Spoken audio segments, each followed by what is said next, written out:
I think I've always had a bit of an interest in old clothing. My mum was really into old movies and like Singing in the Rain and all those kinds of like musicals and things like that. So I think from quite a young age I had an interest in that kind of clothing, and in my art sketchbook actually I would kind of sketch out these old outfits.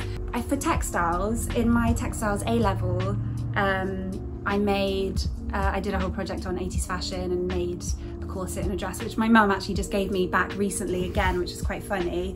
I really want to try it on to see if it still fits. I think I've always been interested in art and fashion and art. It's always overlapped in some way or another,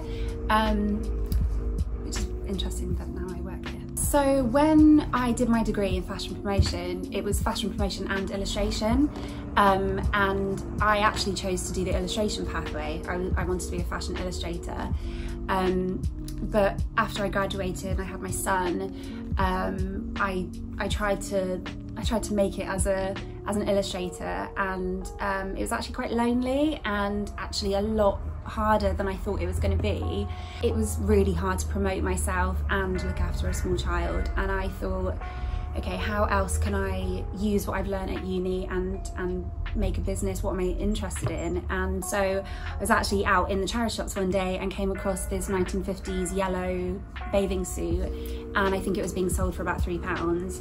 And I thought, someone online is definitely going to pay quite a bit of money for this. I'm going to snap that up and just see what happens. And before I knew it, I was kind of picking things up here and there, and you know, started building a collection of stock. And then I went to the Prince's Trust and did the enterprise program, where they helped me test out my business idea and got me involved in market stalls, and that was the birth of Bristol Saint, really. I know a lot of vintage sellers, and we all have such different styles of clothing that, you know, I used to go and pick stock with a friend who runs her own vintage company, and we would go and buy stock together, and we'd never go for the same stuff. It wasn't competitive at all. And I think if you look at how big the fashion industry is, the kind of like collection of small businesses that are coming up on Depop, people on Vinted, you know, those kinds of things, it's just a drop in the ocean compared to that. And I think there's space for everyone. I think a couple of things that have happened in the past 10 years, like the disaster at Rana Plaza in 2013, which I think opened a lot of people's eyes to what is actually going on in the fashion industry. You know, the many people that are harmed and the environment that's harmed through making all of these really cheap clothes. I think that kind of awareness, the growing awareness, but also it's at the sweet spot of when social media has just boomed, and so all of that information, it's out there for people to read. It's made apps like Depop possible, Vinted. So when I first started, I was actually getting some of my clothing from the same supplier that supplied Urban Outfitters, and I used to go into Urban Outfitters and just like check it out and see what was going on and think, oh my God, like I know how much they paid for that and they're selling it for that. That's crazy, like who is buying this stuff? But then from a business perspective, obviously Urban Outfitters have got so many overheads, buildings they rent, staff they pay, insurance, those kinds of things. So I can understand why they do it, but as time goes on, the quality of clothing is decreasing. So, but the price of things are going up. And a lot of people who you know, run secondhand clothing, vintage clothing companies are going to get to this point where the quality is decreasing, but we've still got bills to pay.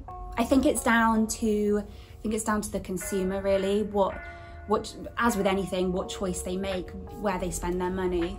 I think a good vintage piece is something that is in good condition and is wearable. I want it to be wearable, but at the same time, you kind of can come across these treasures where they're just so wacky and wild that just makes it a really cool piece. What I say is a good vintage piece might not necessarily be a good vintage piece to someone else.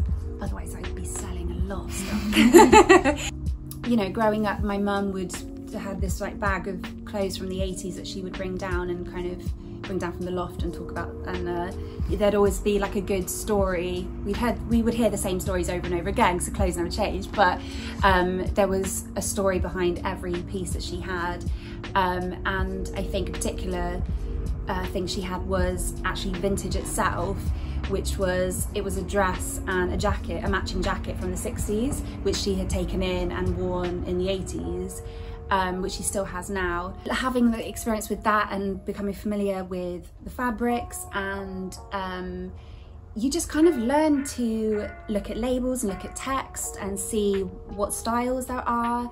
Things like what type of zip is it fastened with, what does the wash label say on it, if it has one, or if it says anything at all, what kind of stitching it has, because you can go back through and see when these kinds of things stopped being used or started being used. It's kind of like a little investigation. Every time you find a new piece and you want to find something out about it, you're like, oh, okay, what can I do on this? I think I'm intrigued to see what happens next, because I've now seen talk of fashion from the 2010s being a thing, and after that, what happens then?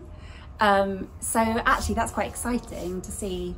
Do we go all the way back again? What do we do? Where do we go? Are we going to start, there's loads of things about fabric innovation, NFTs and digital fashion, all that kind of stuff, which I think is really exciting, really strange to grasp mentally, but really exciting. I think if you think about why people buy fast fashion, why does the fast fashion industry thrive? And personally, I think it thrives on this need for new, this kind of thought that you're not quite good enough, that you need the next thing to make you happier, make you more beautiful, or make you more successful. I think it thrives on people's insecurities, and it's so dangerous. If that mindset could be completely shifted, which is obviously a huge, huge deal, and the global fashion industry is very, very powerful.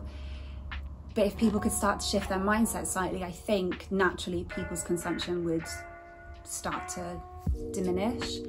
I think people should try and educate themselves a bit more on where their clothing comes from, who makes their clothing. If people knew what was really going on, I think naturally people would just be, they would just stop.